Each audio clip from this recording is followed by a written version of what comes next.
In March 2018, we decided to revive Ahrefs' YouTube channel, and we grew it from around 14,000 subscribers to over 170,000. And the strategy we used is similar to what popular YouTube channels like MKBHD and Tasty did before having huge audiences. So whether you're just starting out or feeling stuck, then keep watching, because I'm going to show you how to get more subscribers on YouTube with a simple 4-step framework. Stay tuned. A lot of videos on getting YouTube subscribers will recommend things like adding subscribe buttons to the end screen, asking people to smash that subscribe button, or to email your existing audience to tell them about your YouTube channel. This is all well and good, but none of this will make the slightest difference if nobody is watching your videos in the first place. Views are a prerequisite to getting subscribers. So you need to focus on creating a subscribe-worthy YouTube channel that will lead to an engaged and loyal audience for the long haul.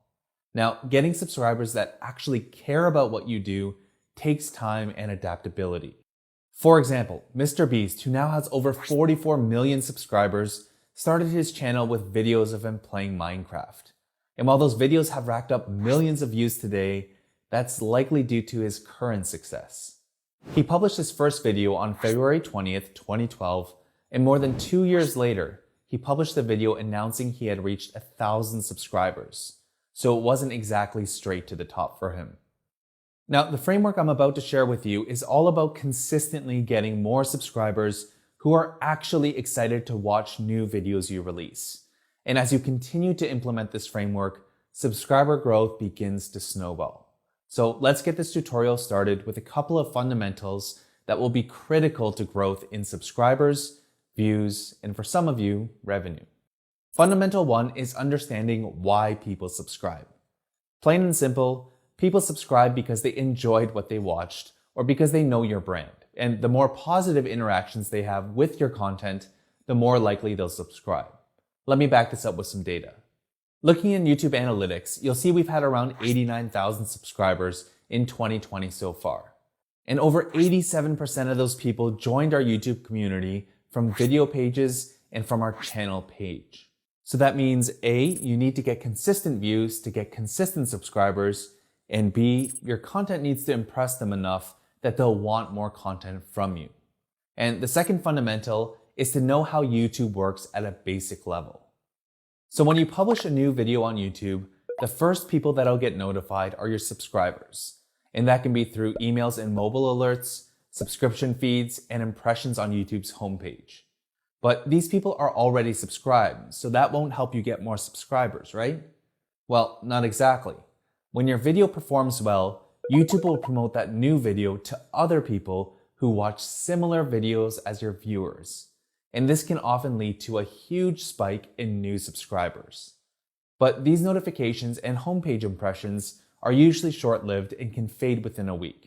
As a result, the views and new subscribers fade with it too. For example, our video on SEO for beginners got around 100 new subscribers within a couple of days from publishing the video, which was pretty good for us back then. But you'll notice that new subscribers dropped off almost immediately. And while this might seem discouraging, all hope is not lost. The way people interact and engage with your video sends signals to YouTube. And these signals include things like click-through rates, likes, dislikes, shares, comments, watch times, and audience retention. And when YouTube pairs those things with your video's metadata, it helps them to understand if and where it fits in YouTube's search and suggested. And those two traffic sources tend to send consistent views, which again leads to consistent subscribers. And that's exactly what happened with our SEO for beginners video. We started to get a significant number of views from YouTube search and suggested, which also led to that video generating over 1,000 subscribers per month from this video alone. Translation: the trick to getting more subscribers consistently is to get consistent views from a relevant audience. Meaning you need to publish content that A, interests your existing audience so that they'll click to watch it, B, engages your audience so that YouTube will promote that video to similar audiences, and C, do some basic optimizations so you can rank in YouTube search and suggested. Now, the way you can accomplish this is by following this 4-step framework. Let's start with the first part, which is to laser in on your channel's theme. A theme or niche is what connects you with your audience. It's a common interest between you and your subscribers. And to continue nurturing that relationship, you need to publish relevant content within your theme to engage that audience and have YouTube promote it to similar audiences. With that said, it is my strong opinion that you should start with a somewhat narrow theme. And as you grow, you can start expanding out to broader topics within the parent theme. For example, MKBHD has well over 12 million subscribers and has had a consistent growth in subscribers and views over the past 2.5 years. Outside of the fact that his content is top-notch, his channel is built around a single theme: quality tech videos, which are mostly in the review format. Now, if we look at his oldest videos, you'll see that he didn't start off as one of the top tech reviewers on YouTube. He started by posting short videos of his golf swing, which I don't think took off until he had an audience. In fact, this review on the HP Pavilion Media Center remote seemed to get the most traction. He continued with tutorials and reviews on software for years. And now today, he's able to review top tech, cars, and land interviews with people like Mark Zuckerberg. And the fact that he gets millions of views on every video he publishes, this tells us that his audience is engaging with his videos. YouTube is promoting it to similar audiences, and he's consistently getting views from YouTube search and suggested. Now with Ahrefs' YouTube channel, we started by focusing on topics just related to SEO. So people that watched our videos and subscribed to our channel had some sort of interest in search engine optimization, making it easier for us to get our subscribers to watch videos on the topic, earn their engagement, and have YouTube promote those videos to new audiences.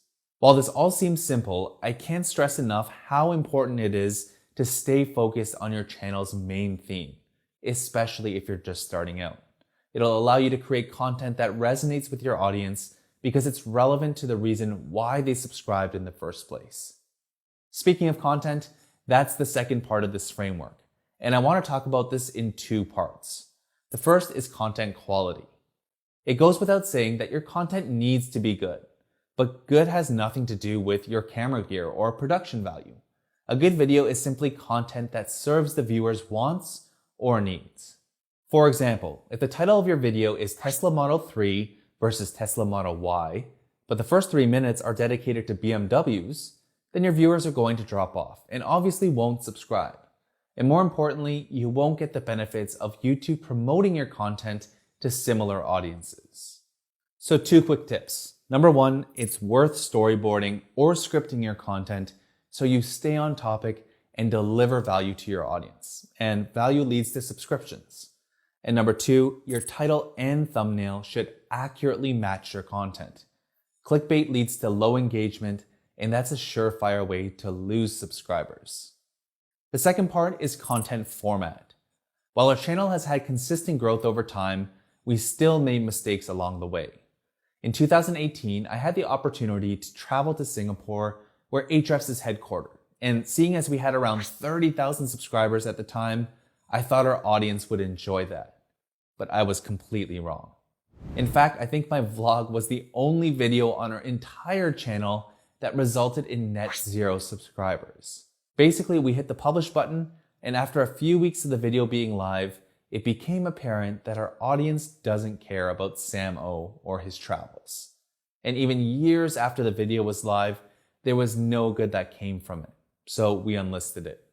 Our subscribers care about SEO and digital marketing tutorials that are going to help them get results for their websites, YouTube channels, and businesses. So that's basically all we publish now.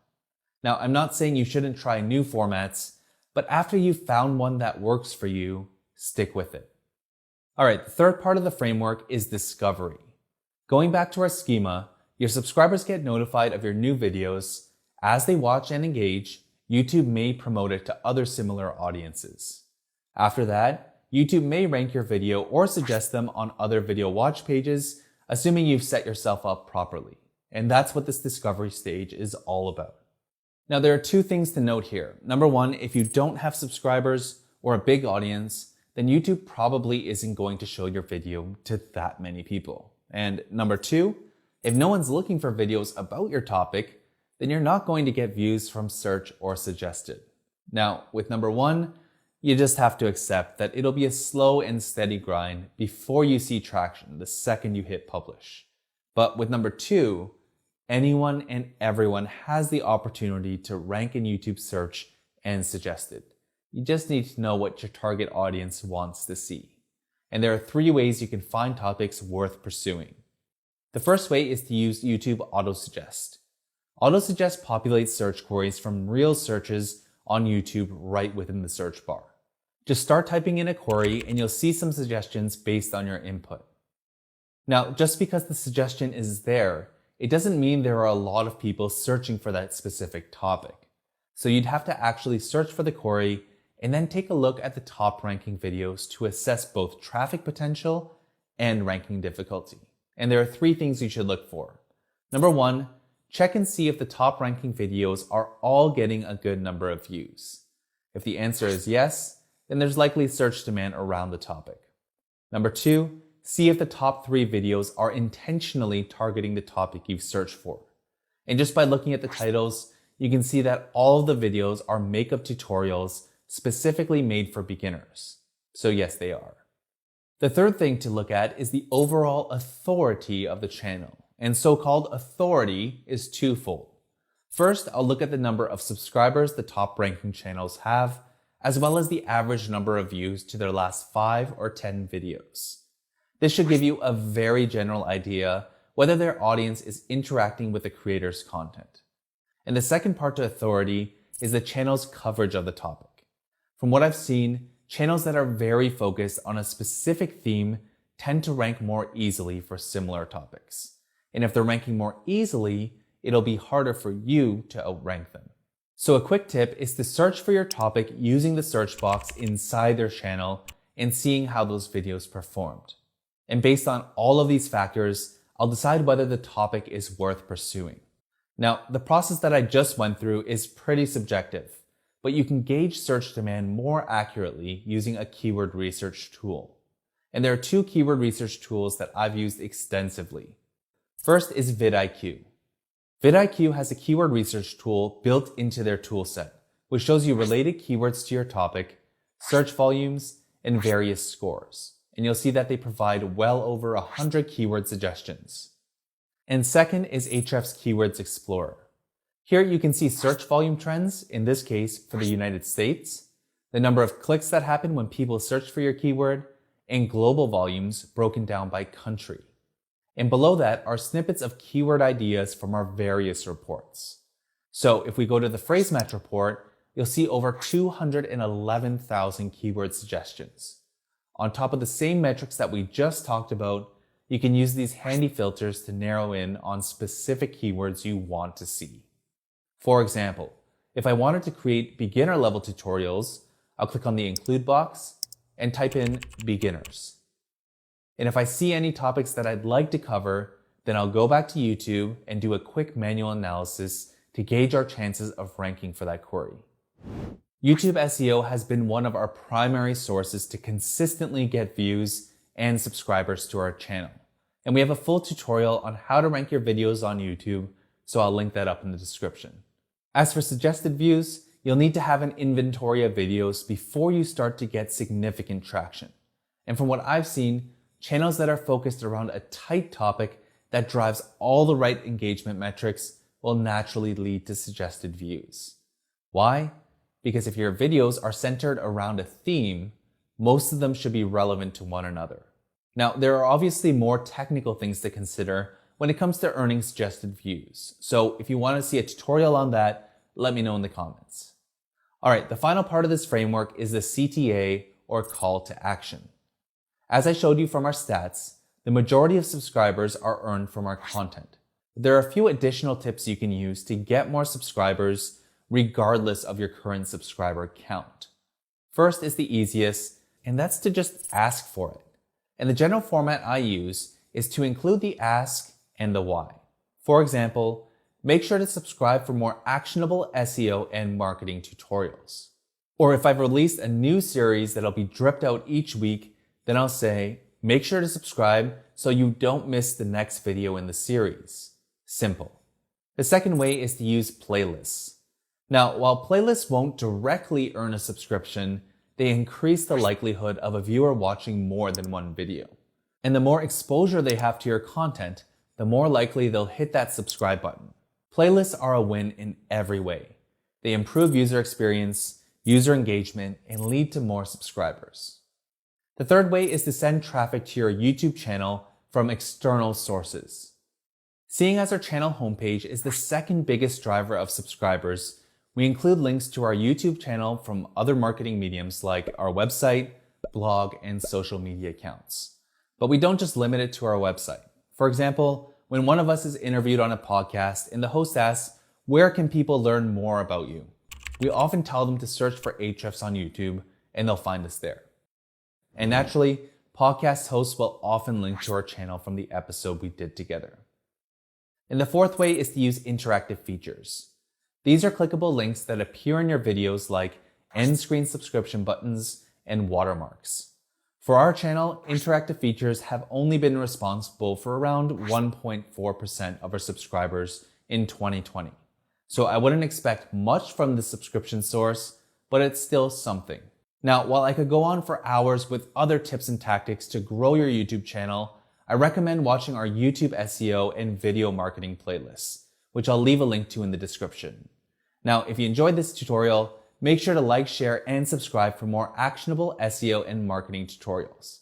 And if you have any questions, leave one in the comments below. I'll see you in the next tutorial.